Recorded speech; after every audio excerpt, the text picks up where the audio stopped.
Hey, fabulous students. Here's a set of review stations for sections 5.1 through 5.3.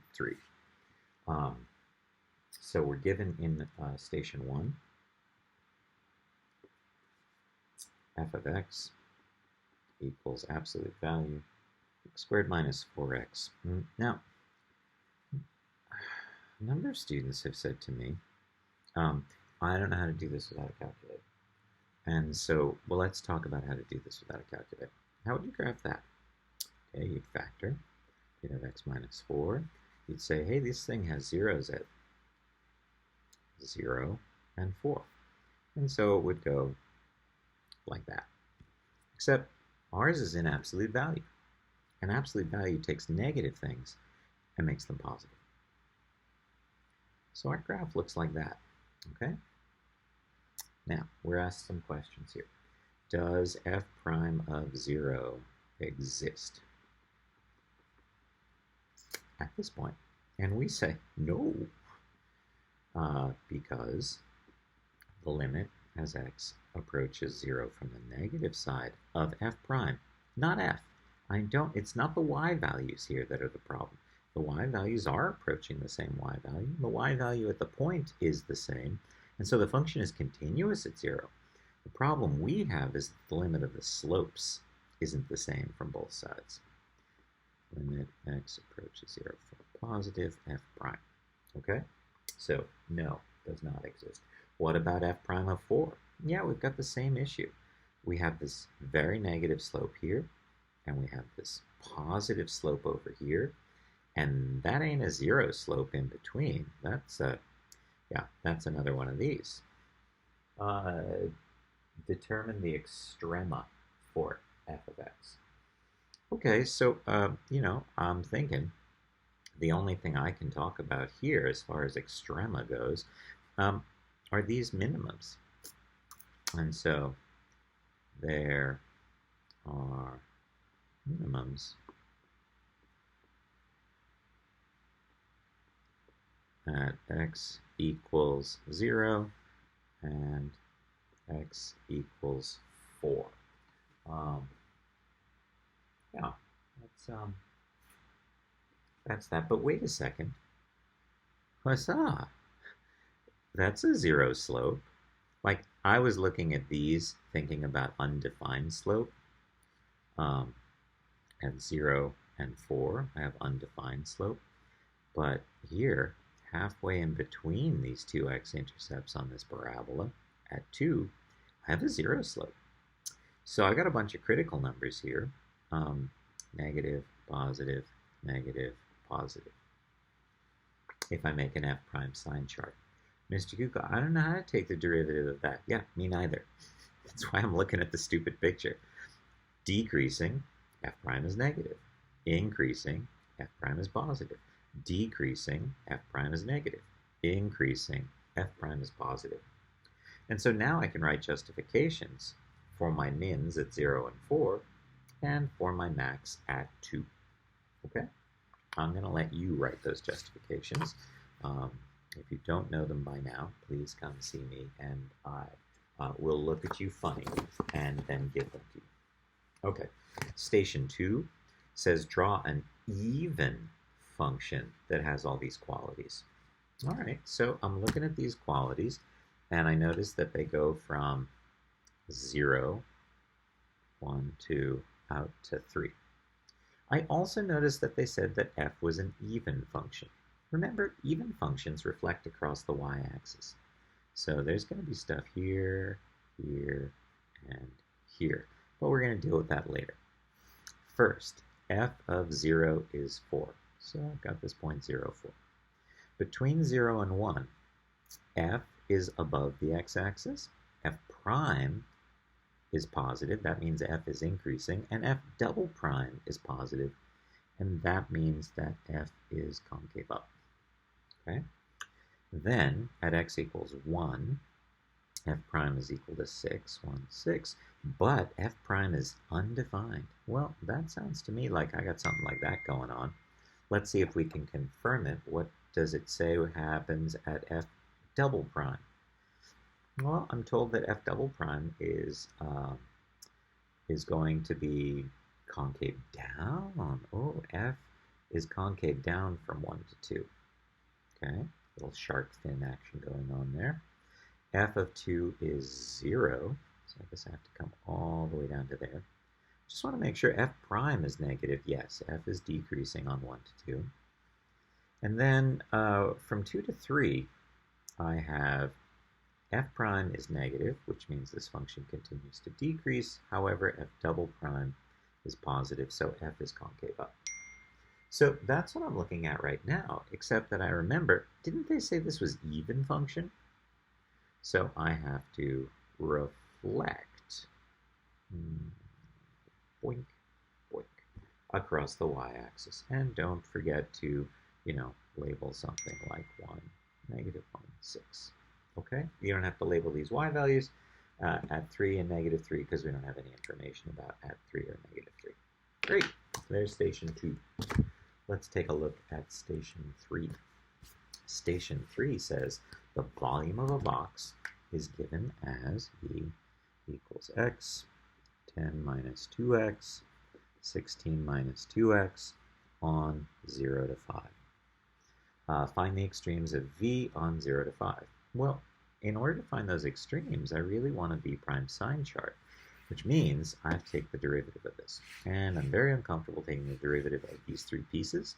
So at the very least, I'm going to distribute and have 10x minus 2x squared. You could FOIL, or you could use the product rule. Which would you prefer? Actually, I was just gonna use the product rule, but now I think I'm gonna FOIL.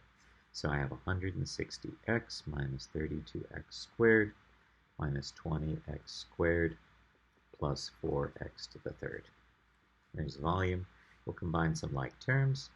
V is 4x to the third minus 52x squared plus 160x.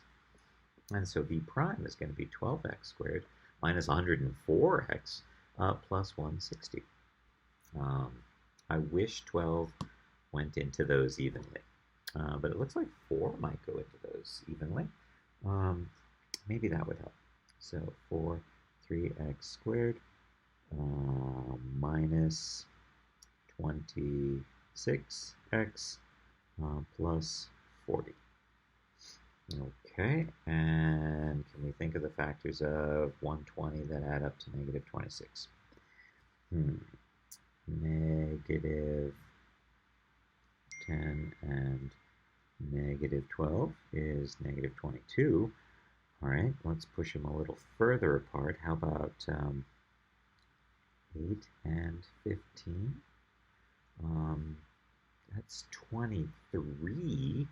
Drat. Negative 6 and 20. Oh, duh. All right. So yes, I can factor this.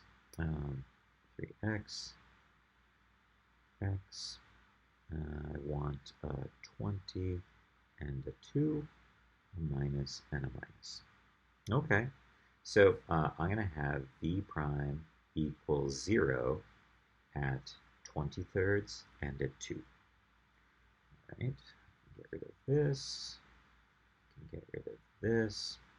So v prime sign chart 0, 5, 2. Now what about this one? 20/3.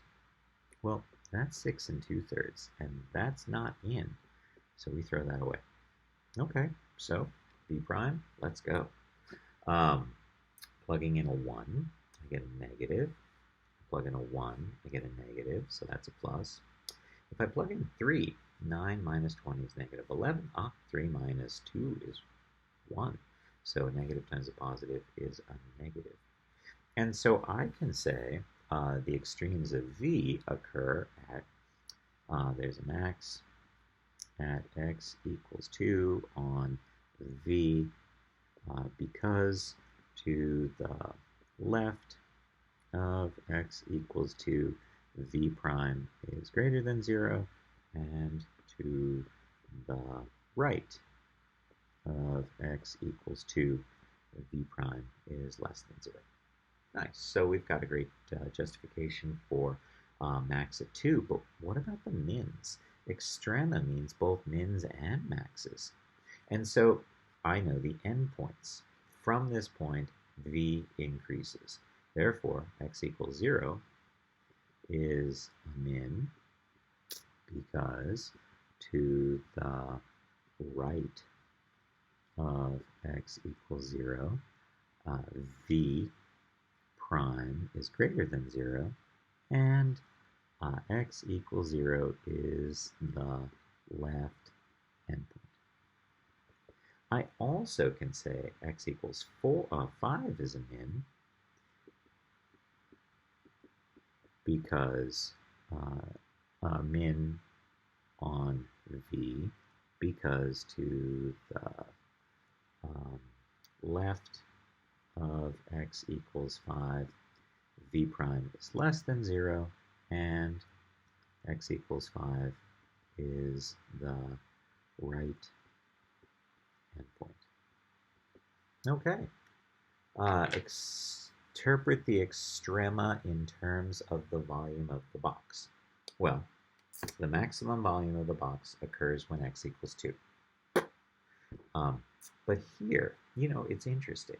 I kind of want to take a look at that volume formula again. V was equal to x, 10 minus 2x, and 16 minus 2x.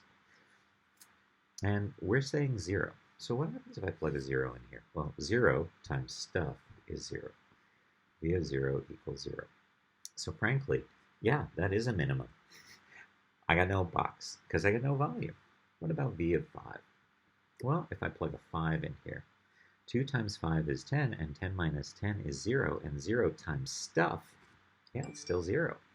So I don't get to have a box unless I'm looking between 0 and 5. Okay? All right. Yeah, and of course we're not looking at that 20-thirds thing that we had. All right, station 4. Because that 20-thirds was outside of our restriction from 0 to 5. F of x equals negative x over x squared plus 4. Determine the intervals on which f is increasing or decreasing, and find the extrema. All right. So I don't really want to do quotient rule. So I'm going to find f prime by flipping this up, and now I'm going to do a product rule. I'm going to have negative x times the derivative of this be negative x squared plus 4 to the negative 2. Don't forget to subtract 1 times 2x, the derivative of the inside, plus this x squared plus 4 to the minus 1 times the derivative of that, which is negative 1. So let's do some factoring. I can take out x squared plus 4 to the negative 2. I can take out a negative. Oh, wait, that's negative and negative already. I kind of don't want to do that. Yeah, that's all I'm taking out then, I guess. So I've got x times 2x plus, minus, because it's a minus 1 there. And then when I factored a minus 2 out, I ended up here with x squared plus 4. Please remember, because that negative has to get there. Okay, so there's f prime. Again, f prime in a slightly tidier state. I get 2x squared minus 1x squared is x squared minus 4. So I'm looking for some critical points. This is never equal to 0, and you know that graphically. Look, x squared plus 4. Does x squared plus 4 ever equal 0? No. So this denominator is never going to be equal to 0. My f prime equals 0 only comes here, so I know negative 2 and 2. F prime. Okay, well, let's test some values. This thing is always going to be positive because when it's in the denominator, it's being squared, and positive or negative, I'm always going to have a positive on the bottom. Also, by the way, this is always positive, so I'm doubly always positive. So then let's let's know that this is always positive, and if you're not comfortable with that, you could certainly plug the 0 in not only here, but also here. I'm going to have a negative on top, a positive on the bottom, and so f prime is negative there. What about 3? Well, if I put in a 3, I have 9 minus 4, which is positive 5, over a positive, I've got a positive. If I plug a negative 3 in here, I still have 9 on top, and I still have a positive on the bottom, and so I still have positive. So I can say, with this problem, that f is increasing on negative infinity to negative 2 union 2 to infinity, because f prime is greater than 0 on these intervals. Okay, f is decreasing on negative 2 to 2 because f prime is less than 0 on negative 2 to 2. And then we were also asked for extrema. Okay, so tell me about extrema. Well, behold, there is a max on f at x equals 2 because to the left of x equals 2, f prime is greater than 0, and to the right of x equals 2, not 2, max at negative 2, negative 2, negative 2, f prime is less than 0. There is a min on f at x equals positive 2 because to the left of x equals 2, f prime is less than 0, and to the right of x equals 2, f prime is greater than 0. Lots of writing, and you need to be comfortable with it. Let's go. Number 5. Station number 5 says, find the function whose derivative is f prime of x is negative 1 over x squared for x is greater than 0 and which passes through the point 2, 1. All right, well, so let's think about this. If f of x is x squared, then f prime is 2x. And if f of x is x to the third, then f prime is 3x squared. Now, I know you knew this, but what I want you to do is say, how do I go from here back to there? Well, I push this up and add 1 there, right? I mean, up you get. So let's think about that. I think the problem would be much easier if we wrote negative x to the minus 2.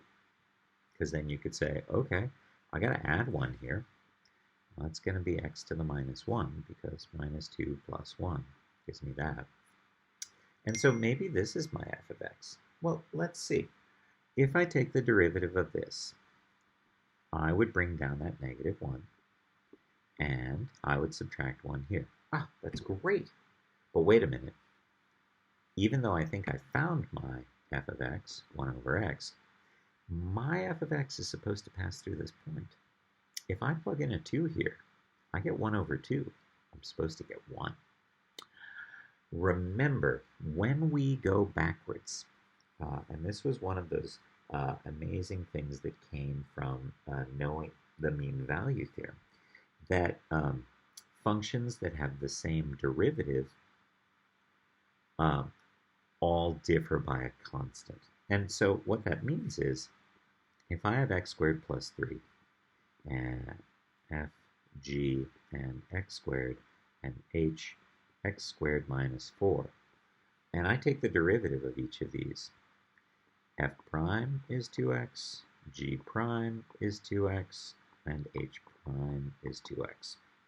See, all of these functions have the same derivative, and as a result, all of these functions differ by a constant. So when we go from here to here, we always have to think about there being a constant. So when I go backwards, don't forget the plus c. The reason being because ours has to pass through a specific point. 2, no, 1 equals 1 over 2 plus c. Right? I plug this in for x and this in for y, and I solve for that constant. And it turns out that my constant is 1/2. So our f of x is x to the minus 1 plus 1/2. You could certainly write it as 1 over x plus 1/2, and you could make a common denominator and bring them together. But really, the important thing to think about here is, how do I make an antiderivative? How do I go backwards? Really a focus next semester. This is just dabbling your toes in it. And don't forget the plus c when you go backwards. Okay, so that was part A. Part B, find the function whose derivative is f prime of x equals 3x squared minus 2e to the x plus 1. And it passes through the point 0, 1. Okay, so antiderivative, great. I know that this is the derivative of x to the third because I bring down the 3 and subtract 1. Now, what about if this is the derivative of e to the, what must the original function be? That's right. The derivative of e to the is e to the. So I think that this is, right, because I would take the derivative of this, which is e to the x, and multiply it by that constant. Ta-da! Don't forget, though, the antiderivative of 1 is 1x. And because we're going backwards, you need a plus c.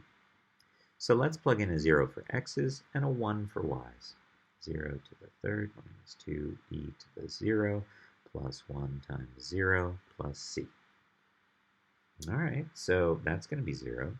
That's going to be 1 times negative 2 plus c, because that's also 0. And so it looks like 3 is what c is. And so our function, the one that passes through our point, I mean, there are an infinite number of antiderivatives. They all differ by a constant. Our antiderivative that passes through this point is x to the third minus 2e to the x plus 3. Don't box in your answers. Okay, that was station 5. Station 6. Given f of x equals ln of x minus 1 on 2 to 4, show that f satisfies the mean theorem on that interval. Okay, so the preconditions for the mean value theorem say f is continuous on 2, 4 and differentiable on 2, 4. So let's think about that. Okay, we have ln, shifted right 1, this is going to be 2, this is going to be 4. Yeah, I gotcha. Sure. F is continuous. F is continuous. I believe that. And differentiable. Well, yeah, why couldn't I take the derivative here? In fact, let's make an f prime. F prime is the derivative of ln is 1 over stuff times the derivative of stuff. Well, now, curiously, this derivative does not exist at x equals 1. But we only care about 2 to 4. So I'm okay with the function being the derivative of f being undefined at x equals 1. That doesn't get in the way of the mean value theorem working. F prime does not exist for x less than or equal to 1, but since this is outside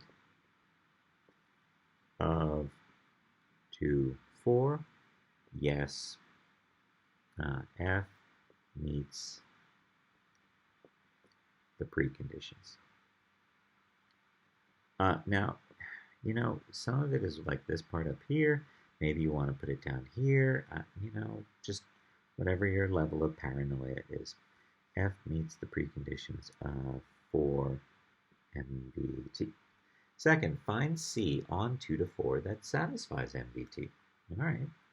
So uh, I need to find the slope of the secant between 4 and 2. I need f of 4 minus f of 2 over 4 minus 2. F of 4, well, 4 minus 1 is going to be ln of 3. And f of 2, 2 minus 1 is 1. ln of 1 is 0 over 2. So that's the slope of the secant.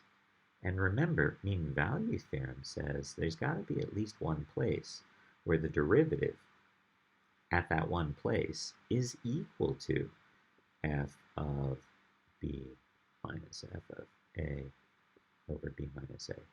So I'm going to set this equal to my f prime. 1 over x minus 1 equals ln of 3 over 2. So if I multiply both sides by x minus 1, I get 1 over here. If I multiply both sides by 2, things are looking better. And now, curiously, I'm not going to distribute. I'm going to divide by ln of 3. And then, to get x by itself, I just have to add 1. So this plus 1 is x.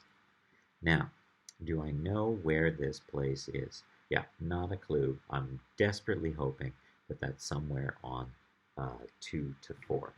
And just to confirm, though I don't know if this is calculator or not, just to confirm, I'm going to check out 2 divided by ln of 3 plus 1 is 2.820. Phew, that's in between those two values, so I feel comfortable with that C. Nice. So that was station 6. Let's take a look at station 7. Station 7, ooh, it has 2 questions. One of them is given that y prime equals 2x minus y over x squared. Does y have a min, max, or neither at 1, 2? How come? Explain your answer.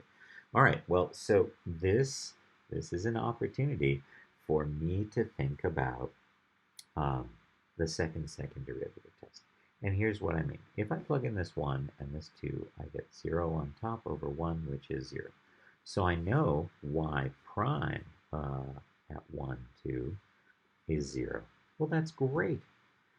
There's a chance that I have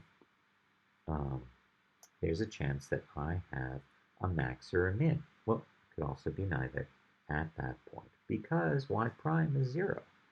But I've got 2 variables here. Like, I know if this is y prime of x, I'm going to put in some x values over here and some x values over here to test. But now I got y's to put in.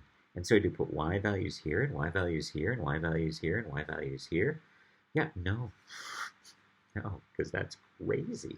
Instead, you need to remember the second derivative test. And the second derivative test, remember, says that if f prime of a equals 0 and f double prime of a is less than 0, it means at a, you're concave down and you have a horizontal tangent, which means you have a max. F has a max and x equals a.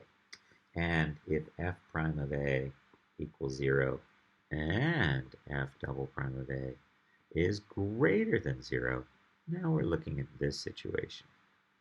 And so then f has a min at x equals a. So what information do I need? I need to know if my second derivative is positive or negative.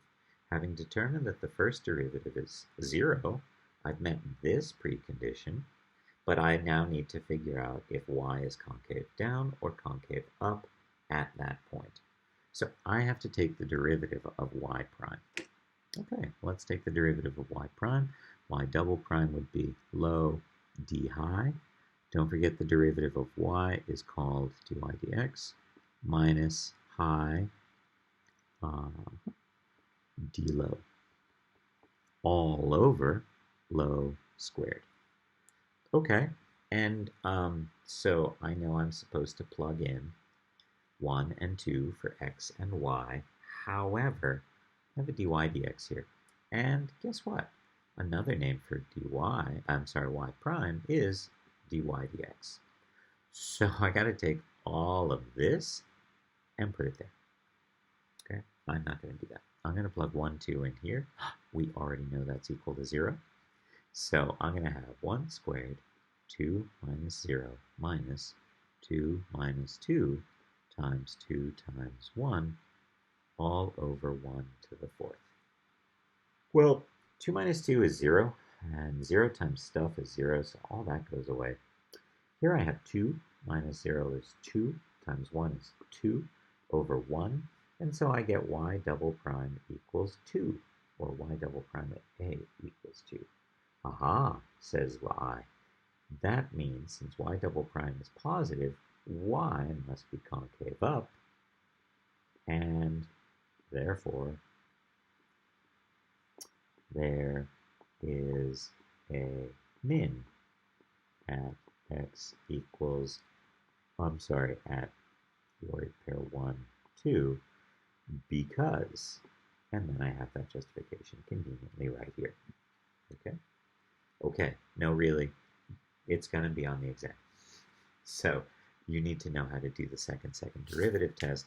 And when do I do it? Yeah, the presence of that y in f prime was certainly an indication. And remember also, in order to use the second derivative test, y prime or f prime of a equals 0 and f double prime greater than 0. This means a min, and f prime of a equals 0, double prime of a is less than 0. This means a max on f at x equals a, and this is a min on f at x equals a. Okay, and that can be, like, my justification here is simply there's a max on f at x equals a because f prime of a equals 0 and f double prime of a is less than 0. That's my justification. Okay, number 2 says, given the graph of f of x, any points where f prime and f double prime have opposite signs. Well, I think this is a situation where I really want to kind of go through and talk about these points, A, B, C, D, E, F, and consider f prime and f double prime. I don't see any f in these questions, so I'm just going to stick with these two. Okay, so at point A, I think I have a horizontal tangent, and I also think that I have an inflection point. At point B, I see f is increasing, and so I'm going to go with positive there, but it also looks like another inflection point. C looks like a horizontal tangent, but f double prime has to be negative because I see a max there and I'm concave down. D looks like another inflection point for me, but f prime is negative. At E, it looks like f prime would be 0, and since f is concave up, I'm going with positive. And F, I think concave up and increasing. So part A, any place where both f prime and f have opposite signs. No, I don't see any. Like, I can't say those are opposites, or those are opposites, or those are opposites, or those are opposites. And I'm going to say no, there's no. A. B. Any points where f prime and f double prime both equal 0. Yep. At x equals a. Okay. That's that x to the third thing. I go from increasing to increasing. Increasing to increasing is not a max or a min. It's, in fact, an inflection point. So, C, any points where f prime is less than f double prime. I want this number to be smaller than this number. A positive number is not smaller than 0. 0, no, 0 is bigger than a negative. I want this number to be smaller than this number. No. And this one. So at x equals d and x equals e, f prime is less than f double prime. At least that's what I feel comfortable saying. Fabulous. Okay, that was station 7. Station 8. Oh, look, it's another opportunity to answer some questions using a graphic organizer. Okay, so what do we have here? It does ask me to draw. All right. Relative maxes and mins on f. So I'm looking at f prime, and I'm looking for a sign change. Nope. Nope. Sign change. So I'm going to say that I have certainly a minimum at x equals 0. X equals 0 is min on f, because to the left of x equals 0, f prime is less than 0, and to the right of x equals 0, f prime is greater than 0. I believe that to be true. Yes, yes. Now, don't forget, that point is included, that point is included. Have we checked the endpoints? So, after x equals negative 3, f of f prime is negative, so f must be decreasing. So, I'm at this place, negative 3, 0, but from here, f decreases and is concave up. So that's going to be a max. There is a max at x equals negative 3, because x equals max on f. Because x equals negative 3 is the left endpoint, and to the right of x equals negative 3, f prime is less than 0. But I also think I got something happening over here. Look, f prime is positive, which means f is increasing until we get to this point. And so that point is going to be a max. There is a max at x equals 3 on f, because x equals 3 is the right endpoint, and to the left of x equals 3, f prime is greater than 0. Okay. If they had asked me about absolute max and min instead of relative max and min, since I have these two maxes, I'd have to plug each of the x values. Oh, I can't. Oh, but wait, I can, because I know f of negative 3 equals 0 and f of 3 equals 1. So that one is my absolute max, and this one is just a relative max. Next, we're asked to consider any inflection points. So I'm looking for where f double prime changes sign, and I see that happening quite a bit. F has inflection points at x equals negative 2, x equals negative 1, and x equals not 0, but 2. Yeah, x equals 2. Because f double prime changes sign at these points. Okay? Next, they ask us to draw f of x. And remember, when we draw, we want to be thinking about, is the function increasing and concave down, or increasing and concave up? So this is increasing, concave down. This is increasing, concave up. We could also be decreasing, concave down, and decreasing, concave up. And those are our 4 choices. I mean, that's it. We're just slapping together these 4 shapes when we draw this. So I see from negative 3 to negative 2, negative 3 to negative 2, I see that Good. I see that between -3 and -2, f prime is negative, so f is decreasing, but f double prime is positive, so I'm concave up. So I've got that going on. At -2, I have a y value of -1. After that point, from -2 to -1, I see that f prime is negative and f double prime is negative. That means that f is decreasing, but now concave down. F of -1 is -2, so -1, -2 now. And then from -1 to 0, f prime is negative, so f is still decreasing. Tough luck for me, but now concave up. And really, I want to move all of this stuff up, but I don't have the space, and our study session starts in 14 minutes, and I can't hit pause, so I'm going to go. All right, so from -1 to 0, concave up and decreasing. And do I know the value of 0? Yes, I get 0, -3.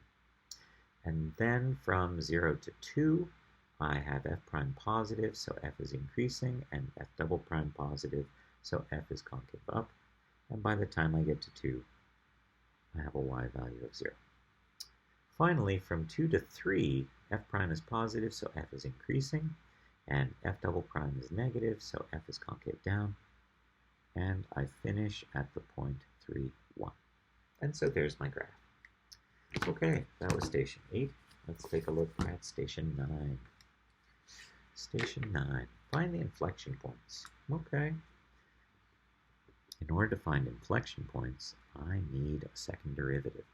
I guess I could take them as the maxes and mins of the first derivative, but I'm just going to take the second derivative. So f prime would be, actually, let's start with f. -x to the 4th plus 4x to the 3rd minus 4x plus 1. So f prime, -4x to the 3rd plus 12x squared minus 4. And f double prime, -12x squared plus 24x, and that goes to 0. Okay, so let's factor out a -12x and have x minus 2. There's my f double prime. So f double prime equals 0 at 0 and at 2.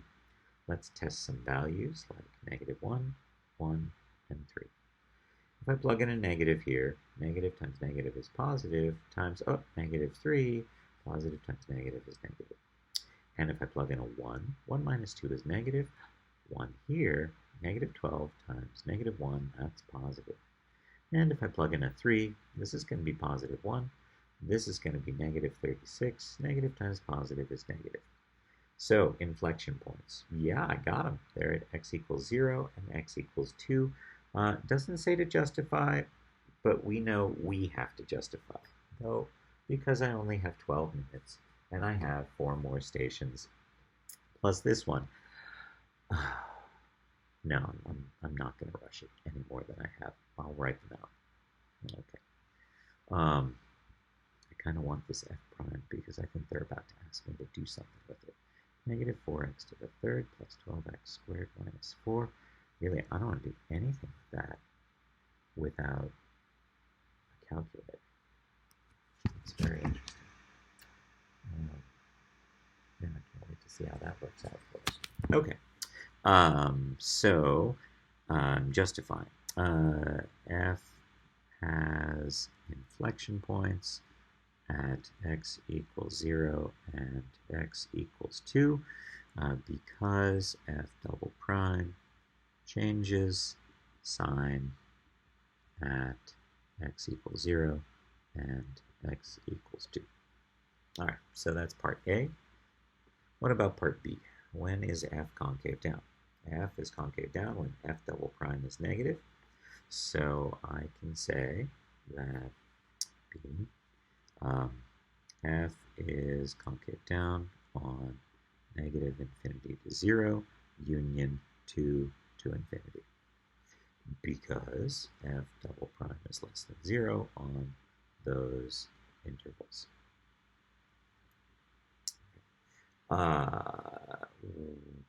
C, when is f concave up?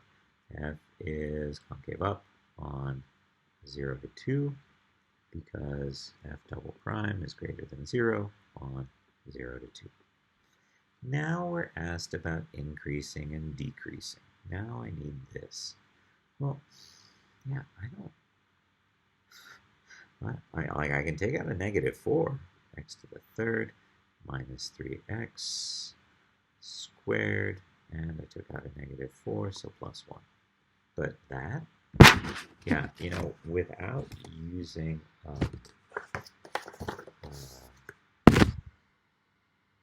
Pascal's technique for finding rational roots, then yeah, I'm not sure how I'm supposed to know that. Oh, they are calculatory, and so we are graphing this with a calculator. We are doing this with a calculator. We could have done the derivatives with a calculator, but at this point, I'm just going to graph this on the calculator. This is my y prime. Yeah, don't worry about the negative 4. Y equals x to the third minus 3x squared plus 1. And turn off the second derivative here. Zoom 0 to 6. Here we go. What do we see? Yeah, I see 3 zeros. I see f prime going from negative to positive here, and then positive to negative, and then negative to positive again. And so I see a min, a max, a min. I need to use my calculator to find those points.